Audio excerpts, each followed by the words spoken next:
all set. Just so you know, we're just going live on YouTube now, just FYI. Thank you. Okay. Oh, I got to figure out how Raj got that screen picture behind him. Whoa. That's pretty nice.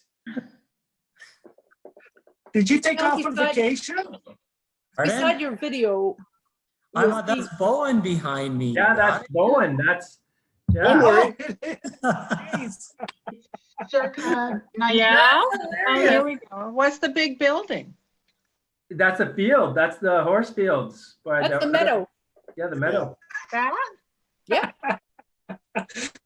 Liam is already Looks like schooling something. us. He's only been here 2 weeks. Very good. You pass. Yeah. All right, It does everybody. look like a huge barn, though. Yeah. Greenhouses. It does look like a, yeah, but it's not. It's the meadow. And that's Collins Farm way off to the right. Yeah. Cool. Where'd you get that? Found it in the archives up on the internet. So I just downloaded the picture and I made it I just downloaded the picture and then you can upload it as a background for on Zoom. Great. Oh, so I could put the pictures of the whales on the in the background then. Okay. That'd be nice. Hope, how are you doing? Oh, Whoa, Sue Ellen. Holy moly. Oh, wow. My bed sheet is falling short. You've got the perfect background for it, love. oh, that is Mark something else. Epstein has his big boardroom on there. I don't Wow. touch anything. I'm That's just a nice happy to shot. things working. Gary, we're ready to go whenever you are. Okay, without further ado, thank you everybody for tuning in for this committee of the whole meeting, Monday, June 8th, 2020. And I declare the meeting open. The approval of the agenda we'll do by consensus. And we'll move on to number 2, which is staff reports. Get right into it. Emergency Management Plan 2020. Jennifer McGowan, Emergency Share Program Coordinator. my screen here. She was off mic there for a sec. You got it? Yeah, she's still off mic. There you go. Hey, Hope, would you Welcome, Jen. would you mind if I did it just so I don't have to say click throughout the Oh, yes, absolutely. I thought that's why you sent it to me, but you go for it. Thanks, sorry. Could you transfer the host or make me the co-host? Yes, I can do that. It's exciting. Should be good to go. Thank you.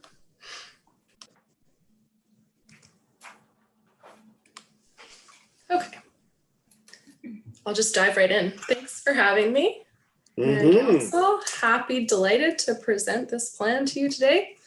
So why did we do the update? In part because we have to. It's a legislated requirement under the Emergency Program Act. As I've mentioned previously, our current plan is both outdated and lengthy. Council recognized this quite a few years ago and formed the Emergency Management Plan Review Task Force, which hired a consultant to update the plan, but unfortunately that wasn't completed. And in 2017, Council actually created the emergency program through Bylaw.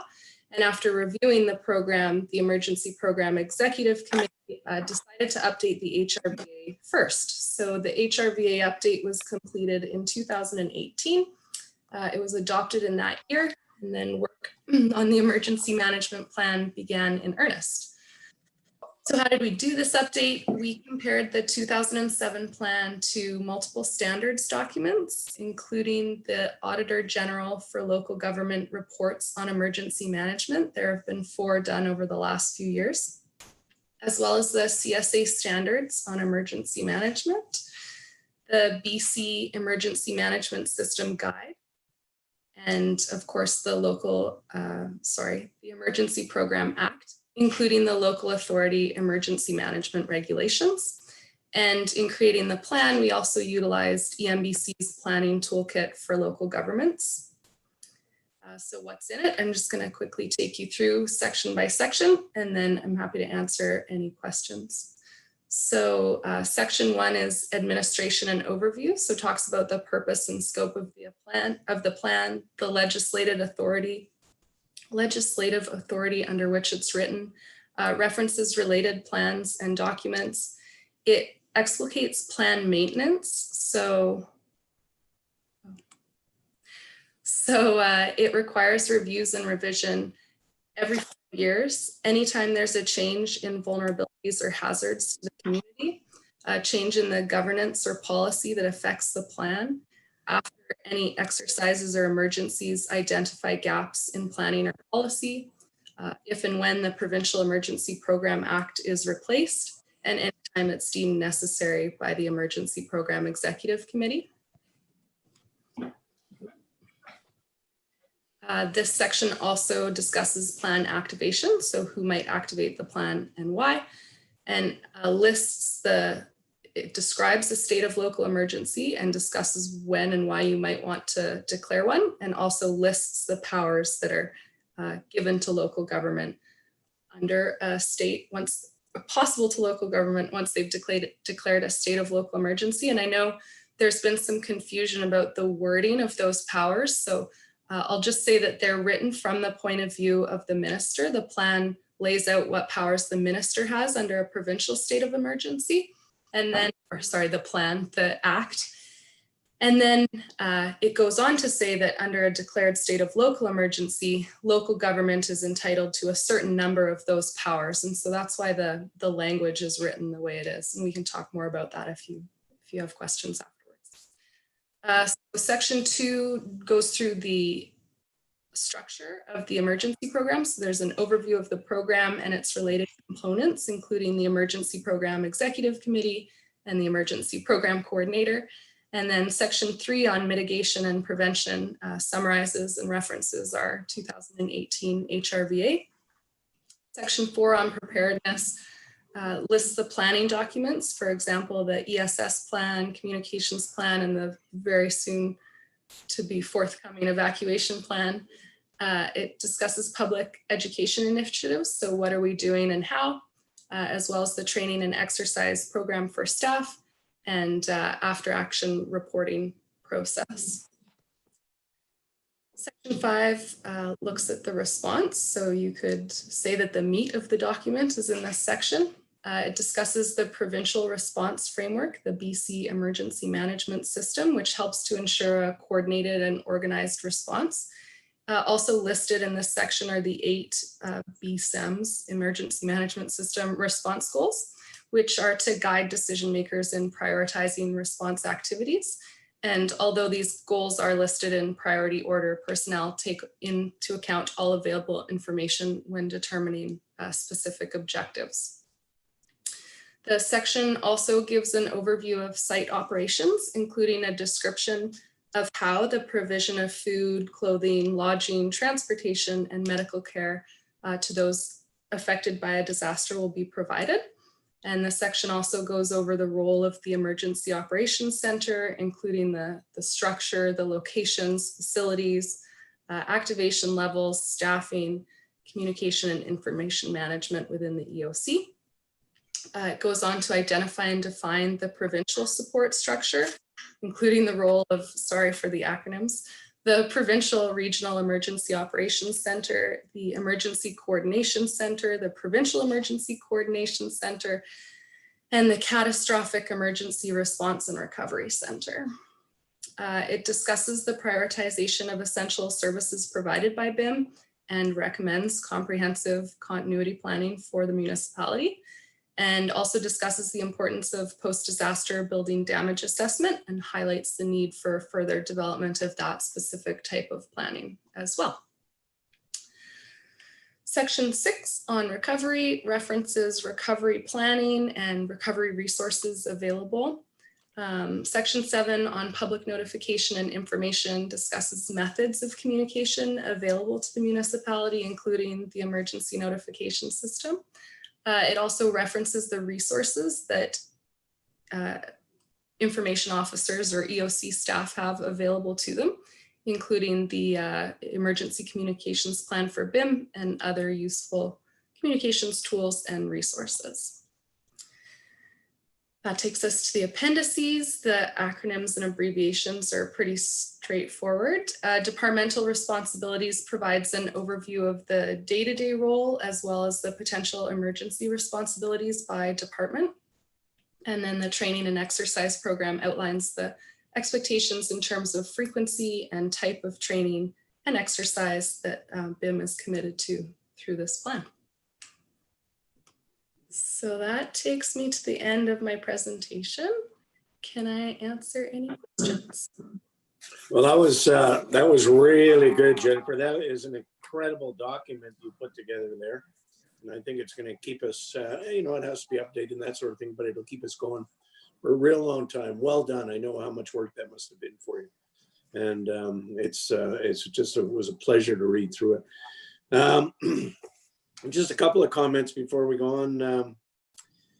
The updating of the phone book, are we still doing that thing? Because we had all the emergency program in there, and are we doing that anymore or not? So the emergency guide for residents, Yeah, published in the 2019 gold pages, there isn't a plan to do that every single year. no. There have been suggestions, mild or small changes at this point, but for updates to that guide. So I would hope, I think we talked about within 5 years updating that as well and Okay, yeah. sending it out. But I don't think we'll be able to, I don't think we'll have the capacity to do that annually. Okay, that's fine. Percentage, what's the uptake on bow ends? Percentage population wise, or however you sort of gauge it? I can look that up really quickly. Sorry, I can't remember the numbers off the top of my head. It just has to be rough. I'm not looking for anything too spectacular. 1,500. So as of May 20th, so that was just after the motor vehicle accident at the ferry. Okay. After that message went out, because there was enrollment after that event, we were at 1,332 people. Out of 2,400 households, is that what we figure? We usually, I do it by individual resident as opposed to household, because ideally each one is registered, but then you've got to subtract the people who are under, I sort of used 14 years of age. So we're roughly 3,000 would be our 100% target. So that's pretty good. Just under 50% of the adult population. Oh, that's awesome. Okay, thank you very much. Questions here. I'm just going to go in and see who's stacked in the pile here. Are we supposed to be putting up our hand, Gary? Yeah, just you can go onto the participants page there. Okay. Maureen, you're first. Thank you. Jen, this is really great. Thank you so much for the work you've put into this. And it's really clear from your covering report just what a big impact you've had on helping us to be more prepared. And it explains a lot of the success in handling the COVID outbreak. So I am very, very pleased with this, and I thank you for your hard work. Thank you. So I do have a couple of comments, and I'll just go through them in sequence. There is a point at page 16 where you talk about the response goals. Okay, and in the introduction, you say that there are 8 response goals, and then you go on to describe 6. So what is that? Are there 2 missing, or is it just a typo? Yes, one of those. So that'll get fixed. Okay. And on page 20, there's a reference to, at the top of the page, there's a discussion of the virtual EOC. And there's a reference to BIM not having access to EOC software and staff adapting standard operating tools to meet the needs of a virtual EOC. What would be EOC software? What is that? Software specifically designed for EOC operations. In the same way that we have software specific for the public notification system.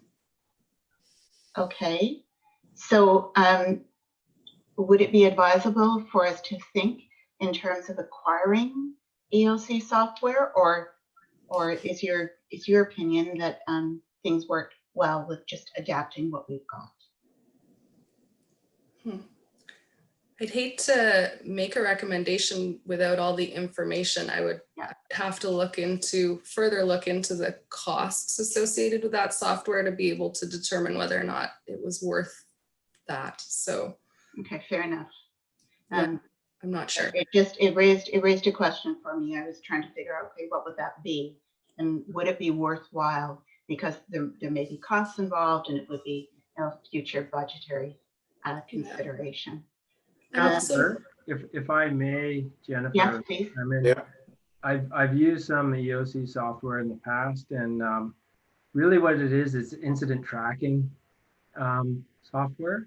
And so it's an excellent tool for organizations that deal with a large volume of incidents or pretty significant incidents. And, you know, I definitely think we could look into whether or not it would be worthwhile for BIM, but my experience with it in the past is that it's predominantly focused on organizations that deal with a lot of events. Okay, that's helpful. Yeah, I was gonna say, I know certainly colleagues in Metro Vancouver and our neighboring jurisdictions that have it, but I'm not sure what the uptake would be in communities of this size, whether or not it's commonly purchased for tiny municipalities. I'm not sure. Okay. And then in the section, page 24, where you've got an excerpt, a quotation from the Community Disaster Recovery Guide, that is a really outstanding quotation to have selected for inclusion. It really underscores the importance of what has to be done, you know, at the municipal level. And that last sentence, the local authority can generate the cooperation among a large array of government agencies, community organizations, businesses, and citizens needed for successful collaboration. I mean, in our current emergency, that has really been underscored, the importance of bringing all of those groups together.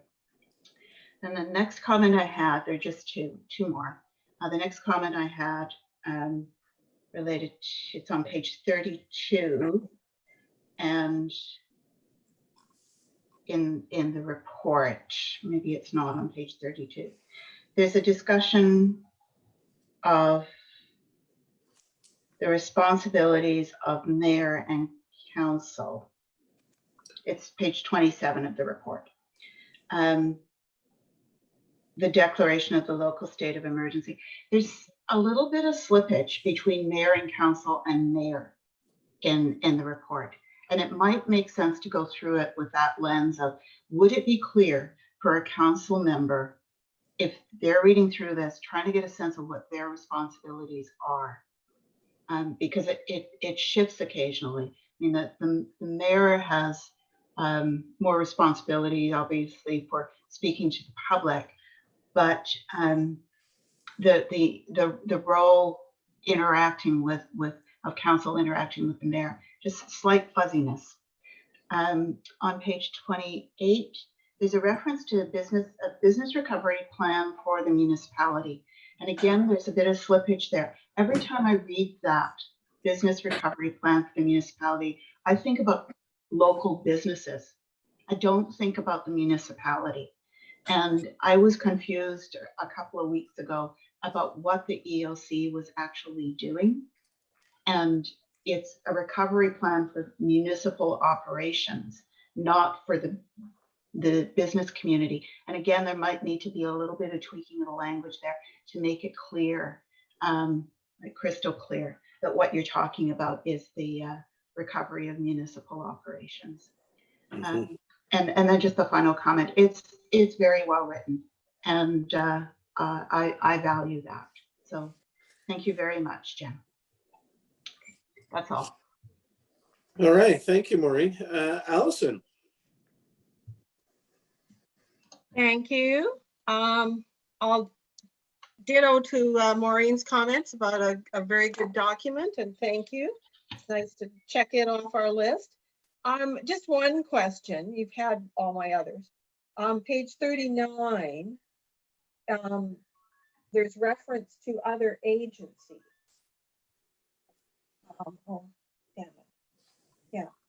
And what's the responsibility of the Ministry of Transportation and Highways with us? Because we own all the roads. Yeah, we asked, we included ourselves on the ask to Modi to change the signage on the #1 as part of this response. But yeah, their role would be really minimal because they're not within our jurisdiction. Do you think I should just remove it? Well, I guess it was just the question about really, yeah, because they're responsible for the signage. Unless signage they need to put signage up on the highway to send the people to come and help us, but otherwise or signage like Bowen is closed, currently evacuating, do not pass go type thing. And I guess the other question was BC Ferries isn't listed there. Okay. Or the water taxis, and if we were going to evacuate, or do they belong in the evacuation plan? They're in there as well, but I'm happy to add those. Okay, thank you. All right, thank you, Allison. Sue Ellen. Yep, thank you. I'm really happy to see this plan after all this time. Back in 2015, I'll just read off some of the things we had. When I was feeling so responsible. I have a background as a lifeguard, and early in my career, it's like, where is the plan? So we couldn't find it. And then when we got a copy, we got a black and white printed copy, but it was color coded. So I could never make any sense of it because it didn't make any, anyway, 2015, extreme fire danger with drought, Squamish Chief rockfall, Squamish dock fire, oil spill. That was the Marathassa out in, oil came as far as Lighthouse Park.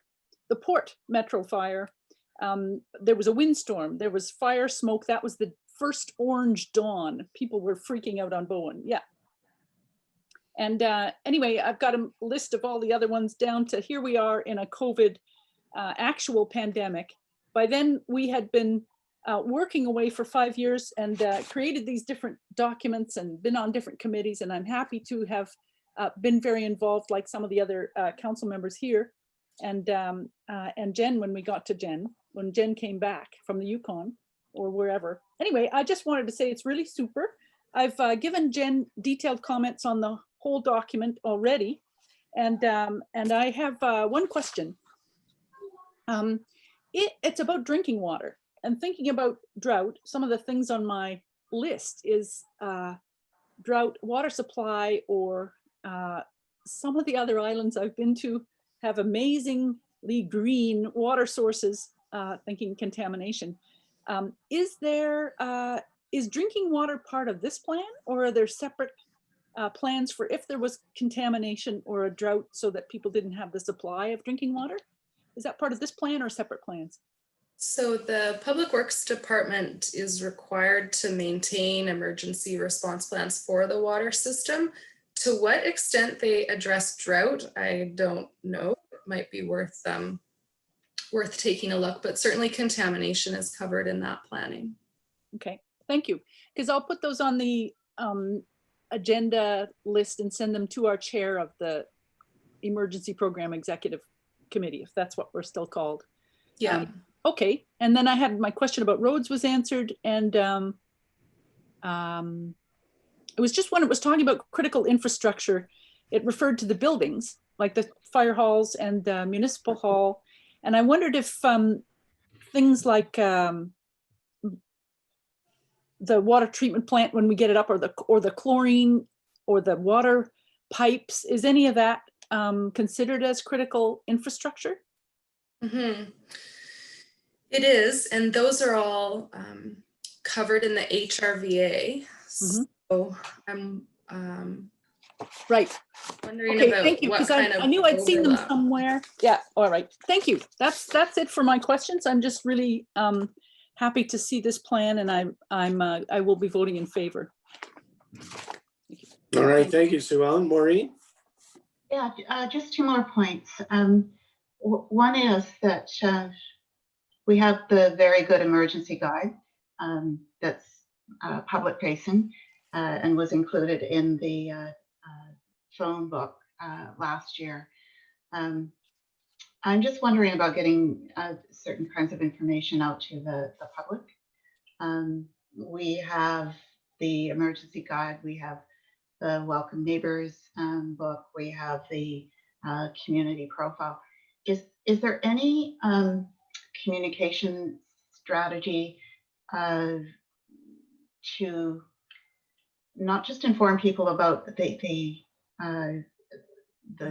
plan that's being presented here, but also all of the other plans that are in the works? I know that there is an upcoming session on the evacuation plan, but if you just landed on Bowen Island a month ago, Liam, how would Liam know, if you weren't the CEO, that all of this stuff is being worked through or is in place? So yeah, a couple bits, I guess a couple responses to that. The evacuation plan, just so council's aware, I'm hoping to bring forward to you all at the next meeting. Great. Do a public facing sort of town hall after that to make sure that the public is aware of the parts of those plan that apply to them. With the emergency management plan, it's very much a guiding document for the municipality as an organization. So certainly as CAO, I would make sure it got into Liam's hands very soon after he arrived. But for a member of the public who's just gotten to Bowen, I don't even feel like it's the first thing I would want them to read. The guide for residents, like you said, is much more appropriate for what they need to know. So the communication plan around this plan specifically is very similar to the HRVA, where there's a small amount of promotion, but really it's just available for people to go read if they have that level of interest. The evacuation plan is slightly different. There's more relevant information for the public, so there's more public work going into making sure the public's aware of it. But this will be available on our website and in these minutes, and yeah. Okay. And answer that question. Yeah. The last point is just to underscore that there is in the training section a recommendation regarding training for municipal council. And I really would like to see that go forward, because I frankly don't feel especially prepared if there were certain kinds of emergencies on this island, both in terms of what would be done at the municipal level and what I have to do personally. Thank you for that feedback.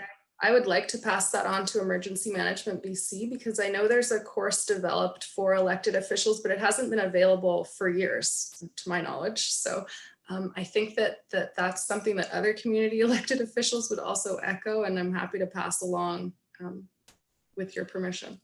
Absolutely. Yeah. Mm-hmm. Thank you. All right. Thanks, Maureen. David?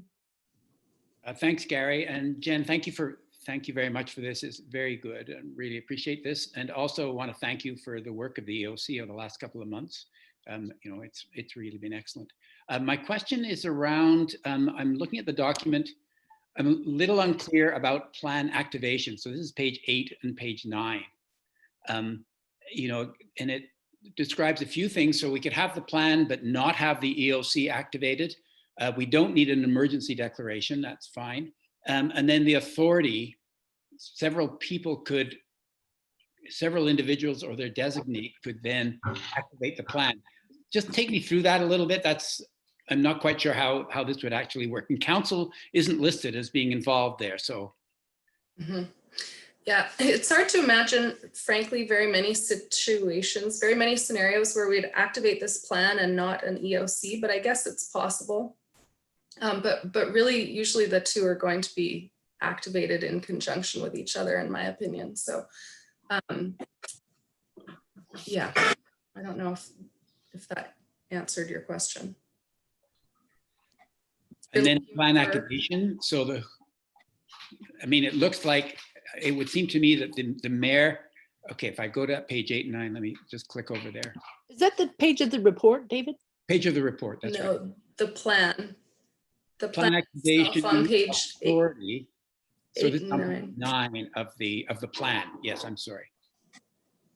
So the plan may be activated by the following individuals or their designate: mayor, CAO, fire chief, or program coordinator. So anybody, any one of those four could activate the plan? Yeah, in practice or reality, they probably, if they have the opportunity, do it in coordination with each other, or at least they consult each other before activating, but in theory, one single individual could do it. Okay. Yeah, but in practice, obviously, we would We work. try and collaborate. Yeah, okay, well, thank you very much, and thanks for the great work. All right, thank you, David. Anybody else have any comments? All right, well, sorry, go ahead, Sue. I'd just like to move the motion. All right, That the Committee of the Whole recommend to Council that they adopt the Bowen Island Municipality Emergency Management Plan 2020 as included in the June 8, 2020 Committee of the Whole agenda. I'll second that. Any further discussion? And all in favor? Sorry, Aye. does it need to say as amended? Oh. Because there is that substantial change in the goals. As Thank you, amended. Councillor Nicholson. I was just about to jump in there and couldn't unmute Oh. myself. Okay, clarification on that. Sorry, what was that?